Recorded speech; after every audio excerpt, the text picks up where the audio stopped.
Assez de sang versé. L'heure du châtiment a sonné pour les faiseurs de guerre. Comme il y a des gens, c'est la guerre, eux ils aiment. Tous les jours, il faut faire guerre, il faut faire guerre, il faut faire guerre. Quand le sang va couler, quand tout sera gâté, c'est dans ça, eux, ils auront leurs bénéfices. Là, maintenant, ils vont s'asseoir. Ouais, il y a eu 30 morts. Les 30 morts, on les a loupés. La prochaine fois, là, on va faire ça 3 millions. Là, comme ça, là, vous serez choqués jusqu'à vous allez vomir. Dans le pays, là, toi, tu as fait charnier ici, ça t'a pas choqué. Hein? Dans le pays, là, toi, tu as créé escadron de la mort, ça t'a pas choqué. Hein? Dans le pays, là, c'est sous ton régime, on a vu des femmes se faire violer, ça t'a pas choqué. Hein? Dans le pays, là, c'est sous ton régime, ta femme, Simone, est sortie pour dire que les viols, là, elle a justifié, ça t'a pas choqué. Hein? Dans le pays, là, tu allais prendre les Lima FS pour venir massacrer les Ivoiriens, ça t'a pas choqué. Si c'est 30 morts là qui t'a choqué, là, on les a loupés. Et si c'était à refaire, là, on va faire ça en grandeur nature pour vous remettre. Hier, c'était la cérémonie d'hommage rendue à notre frère, père, le sous-lieutenant Django Clément Lassina. Cet officier qui a été lâchement abattu par les forces du mal du PDCI et du PPACI. La publication de son excellence le ministre de la Défense, Téné Birahima Ouattara, évoquant avec une dignité méritoire la mémoire du sous-lieutenant Django Clément, ne saurait être perçue comme une simple oraison funèbre. C'est en vérité un acte d'accusation solennelle. Tout le monde a pu voir, vous avez vu les vidéos. Il fallait être un homme inscrit dans l'inhumanité, dans la méchanceté absolue, pour ne pas être sur les nerfs. Mais si les criminels ont pu réussir à prendre une vie, ils n'auront pas réussi à avoir raison de la Côte d'Ivoire. Ils n'auront pas réussi à prendre la vie des Ivoiriens. Et le ministre de la Défense a parlé. Il a rendu ses hommages au sous-lieutenant Django Clément Lassina. Mais dans chaque parole, il faut tenir compte du moment, du lieu, la manière. Cela explique beaucoup de choses. Et donc, ce que beaucoup n'ont pas compris, ce n'était pas une simple raison funèbre pour dire, comme il est mort, on va venir dire des mots. On va venir pour faire dans l'émotion. Ce que le ministre TBO a dit, ce sont des accusations solennelles. Et donc, ça veut dire les malfaiteurs doivent s'apprêter. Tandis que résonnent les mots de l'hommage, une vérité plus froide et plus implacable s'impose à notre conscience collective. Ce valeureux jeune homme n'est pas tombé comme on tombe sous le corps du destin, pardon, le coup du destin. Il a été lâchement abattu, assassiné dans l'exercice de sa noble mission. Son sang a été versé, non par le hasard aveugle de la fatalité, mais par la main criminelle de ceux qui tapis dans l'ombre et mus par un calcul aussi sordide que cynique, ont délibérément allumé la mèche de la violence et du chaos. Clément, là, sa mort, là, c'est Babo, le PPACI, Damana Picasse, avec le PDCI, des Chakadjan et autres. Ce qu'ils avaient dit qu'ils allaient faire en 7 jours, ce qu'ils avaient dit qu'ils encourageaient et qu'ils étaient d'accord pour, là, c'est ça. C'est un des résultats qui est là. Les champs du chaos, la promotion de la violence, le cynisme, les calculs politiques, les actes criminels. C'est ça qui a coûté la vie à ce jeune homme. Ce jeune homme n'est pas mort par hasard. C'est pas le hasard qui a pris sa vie. Ce sont les politiciens de Côte d'Ivoire qui ont arraché la vie à ce jeune homme. Et ça doit être la responsabilité des hommes politiques d'arrêter de prendre la vie des Ivoiriens. Si les politiciens peuvent prendre la vie de ceux qui doivent nous protéger, toi le citoyen lambda là, toi comment tu vois ta vie? Les policiers, les gendarmes, les militaires qui doivent te protéger là, Si les politiciens ont atteint ce niveau où ils peuvent prendre la vie de ceux qui doivent te protéger, toi-même ta vie là, toi-même tu vois ça comment? Qui va te protéger? Voilà toute la question. Voilà comment les hommes intelligents poussent la réflexion. Ça veut dire que les politiciens ont eu un pouvoir qui est absolu. Ça veut dire qu'ils ont aujourd'hui un pouvoir de vie et de mort sur ceux qui doivent protéger la nation. Et si eux peuvent se permettre cela, toi le simple citoyen là, qui va te protéger? Qui va te protéger contre ces politiciens? C'est ce que ces funérailles-là doivent vous demander comme question dans vos têtes. Est-ce qu'on n'a pas donné trop de pouvoir à nos politiciens? Jusqu'au point de prendre la vie des civils. La vie des civils n'étant plus suffisante, on prend maintenant la vie de ceux qui se sont donnés pour garantir de protéger notre nation. Dans un pays où on peut sacrifier la vie de ceux qui vous protègent, vous qu'on doit protéger là, où on va mettre vos vies? Le jour que vous n'aurez plus ceux qui doivent vous protéger, que vous serez en face de ces politiciens-là, vous allez être dans une dictature sanguinaire, implacable, mortifère, morbide. À tous les faiseurs de guerre, à tous ces marchands d'illusions sanglantes, qui croyaient pouvoir impunément jouer avec le feu en sémant la terreur sur l'axe Azaguier à Beauville, que ceci soit proclamé avec la clarté de l'évidence. Votre forfait ne demeurera pas impuni. Et c'est pourquoi des gens comme moi, éclaireurs pro-vérité, nous n'allons plus nous inscrire dans le chemin du compromis. Nous n'allons pas être dans la compromission, ni avec le gouvernement actuel, parce qu'eux, ce sont des politiciens, ni avec des gens comme les Laurent Gbagbo et les Chaka Diop. Il faudrait que les politiciens payent pour les crimes qu'ils vont poser. Être politicien n'est pas un blanc-seing, n'est pas un manteau, n'est pas une carapace qui vous protège pour mettre le peuple en danger, pour mettre ceux qui doivent protéger le peuple en danger. Parce qu'un peuple qui n'est pas protégé est un peuple qui est en voie de disparition. Et aujourd'hui, voir que les politiciens ont acquis l'omnipotence de décider de la vie des gendarmes, des militaires et des civils, chers Ivoiriens, vous êtes gravement en danger. Et ça, si personne ne vous le dit, moi je vous le dis simplement, asseyez vous-même et regardez. Si ce que je dis là, ça ne fait pas sens, ça vous dit c'est pas vrai. Si on laisse ces politiciens faire ce qu'ils font, impunément, parce qu'ils sont politiciens, et que rien ne va se passer, ça veut dire que notre société est déjà morte. Ça veut dire qu'il n'y aura plus d'espoir dans cette société. Est-ce que parce que je dis que je vais être médecin, que je vais aller soigner les malades, est-ce que c'est une raison pour que moi-même là je tombe malade pour que je sois à l'hôpital?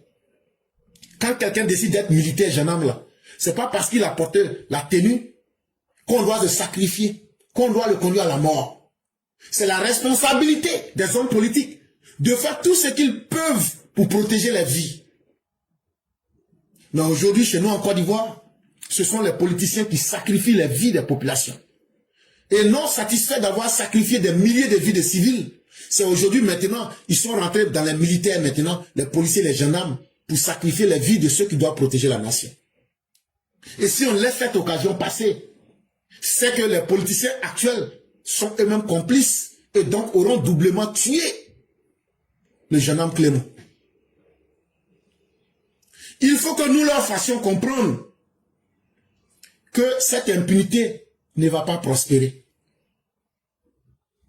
Ce que nous pouvons faire aujourd'hui, vous pensez que ça peut. Le fait de faire entendre nos voix, de crier à la justice, mais nous sommes en train de s'aimer dans les esprits. Même sur vos propres plateformes RHDP, les gens commencent à prendre nos messages et les gens commencent à prendre nos positions. Parce que nos positions sont correctes, nos positions sont véridiques et nos positions sont infaillibles. On ne demande pas la volonté de puissance, on ne demande pas la vengeance, on ne demande pas de faire du mal à quelqu'un. On demande que chaque chose soit mise à sa place et qu'elle soit respectée. Mais allez aujourd'hui, les populations commencent à prendre nos verbatims. Les populations commencent à adhérer à notre message. Les populations ont compris avec le temps que nous n'étions pas leurs ennemis, mais nous étions plutôt en avance. Et aujourd'hui, même sur vos plateformes, les gens accusent le gouvernement du président Ouattara. Et c'est totalement normal. Parce qu'un gouvernement qui ne se donne pas les moyens de faire respecter les lois est un gouvernement complice. La gentillesse, on n'a pas voté Alassane Ouattara pour qu'il vienne nous servir Mère Teresa. On n'a pas voté Alassane Ouattara pour qu'il vienne être un prêtre ou même un imam. On l'a voté pour qu'il vienne faire respecter nos lois. On n'a pas voté Alassane Ouattara pour qu'il vienne nous faire des séances de thérapie collective pour nous rendre heureux. Non. On l'a voté pour qu'il vienne assurer notre sécurité et au mieux nous donner des développements. Et donc, aucun crime ne doit demeurer impuni si l'État lui-même ne veut plus être complice de tout ce qui se passe. Vous avez cru pouvoir instrumentaliser la peur, manipuler la conscience, sacrifier des vies innocentes sur l'autel de vos ambitions politiques dévorantes. Vous vous êtes lourdement trompés. Les morts qui se sont causés là, que ce soit Nayo, que ce soit Clément, que ce soit partout, avec les désordres là, ça a été fait pour quoi? Tout ce qui s'est passé là, ça a été fait pour quoi? Parce que deux individus ne sont pas contents. Deux individus qui ont violé les lois et qui veulent défier les lois. Babo et Tidjantiam. Nous, on sait qu'on ne respecte pas les lois, on s'en fout, mais il va falloir que vous fassiez ce que nous voulons. Donc, simplement, les ambitions de deux politiciens périmés, c'est ça qui a conduit la Côte d'Ivoire à ces drames, à ces vies perdues. Est-ce que leurs ambitions valent mieux que les habitants de Nayo? Est-ce que les ambitions de Babo valent mieux que la vie de Clément? Est-ce que les ambitions de Chakadjan valent mieux que la vie des gens de Nayo? Est-ce que les ambitions de Chakadjan valent mieux que les magasins des gens qui ont été détruits, les biens des gens qui ont été détruits? Donc si les politiciens actuels ne veulent pas être complices, qu'ils fassent ce pourquoi les populations les ont votés. Que les noms de vos commanditaires et complices soient gravés dans les annales de l'infamie nationale. Laurent Gbagbo, Cheikh Tidiane Thiam alias Alain, Damana Pikas, Pulcherik Balé, Johnny Pacheco, Benito et toute la cohorte des nostalgiques impénitents du PPACI et du PDCI sous l'étendard du Front commun. Sachez-le, sans l'ombre d'un doute, la justice aussi patiente qu'implacable est déjà à vos trousses. Elle ne sera ni négociable, ni politisée, ni détournée. Et donc les noms de tous ces impénitents et de ces inconscients qu'on vient de citer, sachez que si pour une fois l'État ne prend pas ses responsabilités et accepte d'être complice pour vous protéger à travers des compromissions, à travers des négociations, à travers des chemins détournés, et que la justice n'arrive pas à faire son travail, sachez que les populations ne sont plus loin de prendre leurs responsabilités pour se faire respecter. Et se faire respecter, vous allez voir du lynchage de politiciens. Vous allez rendre la Côte d'Ivoire pire que le Rwanda et la Somalie. Parce que quartier par quartier, chacun va défendre ses intérêts. Et on va se retrouver dans l'état de nature, dans la sauvagerie la plus abjecte. Si c'est ce que vous voulez, aujourd'hui c'est à ce niveau-là que les populations sont. Et je l'ai dit, on va se donner 6 mois pour voir de quoi demain sera fait. Si dans les 6 mois rien n'est fait, ça veut donc dire que le gouvernement actuel aura décidé que la population fasse et qu'elle se rende justice. Et votre message sera appliqué sur le terrain. La justice se devra d'être chirurgicale dans sa précision, inflexible dans son application. Elle devra débusquer vous et votre lâcheté criminelle et vous livrer au verdict sans appel de cette nation ivoirienne que vous avez souillée par votre violence aveugle et votre irresponsabilité. Toute forme de pitié ou de négociation, ou bien toute forme de différence entre ces criminels, ou bien toute forme de raisonnement qu'on donnerait, ce serait une validation de la superpuissance des politiciens sur la Côte d'Ivoire et les fils et les filles de la Côte d'Ivoire. Le sang du sous-lieutenant Clément Lancinant crie vengeance depuis la terre meurtrie de notre patrie. Il sera vengé selon les voies du droit et de la justice républicaine. La Côte d'Ivoire tout entière se dresse aujourd'hui comme le témoin intransigeant de votre crime et de la garantie immuable de votre châtiment. Aujourd'hui, Laurent Gbagbo sait que lui doit être condamné. Nadi Bamba sait qu'elle doit être condamnée. Si les parents de Ziggy sont des parents corrects, ils doivent dire c'est toi qui as blagué notre enfant, tu dois être avec lui. Mais ça c'est votre problème là-bas. Mais venir tuer des gardiens de la paix, mettre nos vies en danger et penser que nous on va s'asseoir comme des idiots, ce n'est pas M. Clément qui est mort. C'est la sécurité de chacun des Ivoiriens qui a été tué à travers M. Clément. Et s'asseoir pour dire, comme c'est pas moi-même ils sont venus tuer d'abord, alors qu'on a tué ton gardien, c'est que tu dois être l'homme le plus imbécile que la planète Terre ait produit. Non seulement nous n'allons pas oublier les actes mauvais, méchants, inutiles que vous avez posés, mais nous ne vous pardonnerons pas. Parce que pardonner ce qui est impardonnable, c'est faire preuve de lâcheté. Et chers Ivoiriens, ne pardonnons pas à ces criminels. Parce que pardonner à un criminel, c'est valider son crime et lui dire, c'est parce que moi je ne suis rien, je ne vaux rien, il faut me faire ce que tu veux. Et le pardon qui a été accordé à ces criminels, c'est justement dans ce sens qu'ils l'ont vu. C'est parce que ceux-là sont faibles, ils sont serrés de nous, donc on peut faire ce qu'on veut. Nous n'aurons de cesse que la justice la plus stricte, la plus exemplaire, ne soit rendue à cette famille brisée par le deuil, à la gendarmerie nationale endeuillée, à la nation ivoirienne tout entière. Donc ces criminels doivent un compte à la famille de M. Clément. Laurent Gbagbo et Tidjam Thiam, à travers leur front de l'irresponsabilité, doivent un compte à la gendarmerie nationale. Laurent Gbagbo et Tidjam Thiam, avec leurs mercenaires, doivent un compte à la nation ivoirienne. Et si l'État actuel faillit et ne fait pas son travail, et nous le disons, les condamnations ne doivent pas être ponctuées, spontanées. Les condamnations doivent être purgées jusqu'à la dernière seconde. Parce que M. Clément n'est pas mort à moitié. Si vous condamnez ces personnes pour les libérer un mois après, on va vous dire la mort là, 3 mois de mort là donné à Clément et puis ressuscitez-le pour qu'il sorte le même jour que vous allez libérer vos prisonniers. On n'est plus prêt parce que nous sentons aujourd'hui que c'est le gouvernement qui a encouragé tout ça. Le gouvernement de Alassane Ouattara. Et nous ne sommes plus prêts à vous suivre dans ce jeu. L'État doit se faire respecter. C'est ça, sur tous les régimes, un État doit se faire respecter. C'est ça la société civile. On ne vient pas pour faire plaisir à un camp.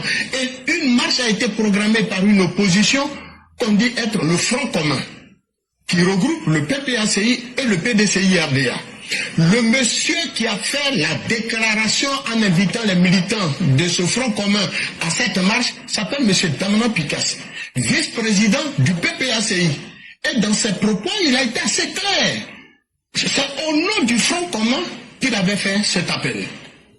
D'où vient-il qu'à la suite de cet appel, qui a engendré tous les grabuges que nous avons vécus, tant dans l'armée, dans le Gord, et même dans le district autonome d'Abidjan, on vient nous dire qu'on est avec ces jeunes, mais on ne leur a pas demandé de descendre dans la rue. Visite le président Laurent Gbagbo.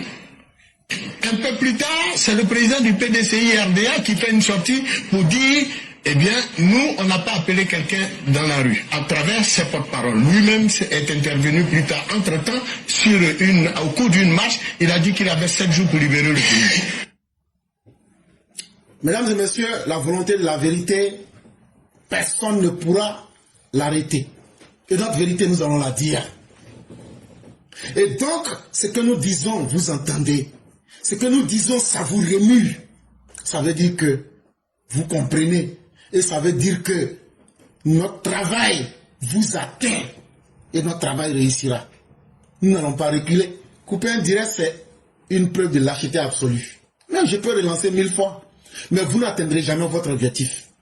Vous ne pourrez jamais faire tomber cette page. Bloquer un direct, il n'y a pas une lâcheté qui peut dépasser cela. Ça ne me fait ni chaud ni froid. Je vais relancer et ce direct, je le ferai. Et ce que j'ai dit, c'est un message qui ne choisit pas de camp, qui ne choisit que la vérité. On écoute ici l'édito des Mères Blancs. Bonjour éclaireur pour vérité, bonjour à tous mes condisciples de la grande classe éclaireur pour vérité.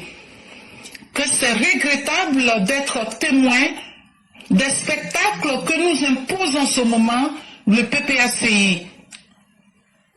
Croyez-vous que nous, EPV, n'avons rien d'autre à faire que de voir un adulte ayant pissouillé dans son froc?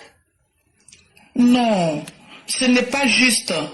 D'un côté, le président Alassane Ouattara fait de mains et pieds pour nous rendre heureux, et l'autre Côte d'Ivoire nous abrège tout. Il nous arrache notre sourire. Il pollue notre vue. Ce n'est pas normal. Ils vivent dans une autre Côte d'Ivoire, on a l'impression. Un monde de misère morale à laquelle ils ont fini par s'accommoder. Rien qu'à voir Damana Adia Picasse assis là, le regard hagard, portant sur lui un pantalon imbibé de sa propre urine. Ah, Dieu. Et dire qu'il s'agit du même homme qui se faisait passer pour un guerrier intrépide. Mais en même temps, au vu de son environnement, l'on réalise qu'il n'était pas lui-même, il n'était pas au mieux de sa forme quand il passait ses messages.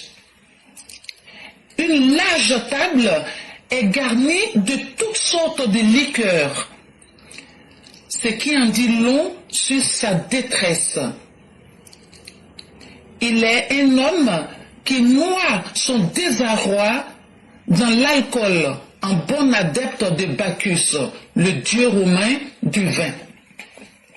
À observer Damana, il affiche la mine d'une personne qui est au fond du gouffre. Mais au-delà de lui, combien sont-ils les jeunes gens que le PPACI et le dernier rappel de Tidiane Thiam ont guidés dans une voie sans issue? Et allons-nous les laisser continuer? Allons-nous fermer les yeux sur les manigances d'une certaine Nadiani Bamba, d'un certain Babo Laurent, d'un certain Tidiane Thiam, et tous ceux qui passent des messages de haine? Allons-nous les laisser continuer à faire des morts et revenir la queue entre les jambes, faire du cinéma?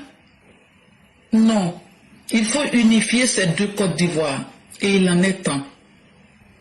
Pas que pour la partie utile, mais aussi la partie non utile.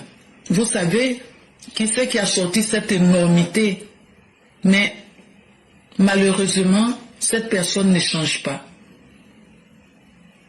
Merci et à bientôt. Merci infiniment à Mère Blanc. Et nous entendons ici les cris d'une mère qui pense plus aux vies. Mais malheureusement, toutes les vies, chères mères, ne sont pas faites pour demeurer sur la terre. Quand on voit des gens aussi inutiles que ces canailles qui aujourd'hui veulent attenter à la vie des Ivoiriens et transformer la vie des Ivoiriens en chaos pour que les Ivoiriens n'apprennent pas à connaître ce que c'est que vivre, il faut faire le choix. Est-ce que le grand homme mérite de vivre dans sa dignité? Ou bien est-ce qu'il faut sacrifier le grand homme pour faire plaisir à cette personne?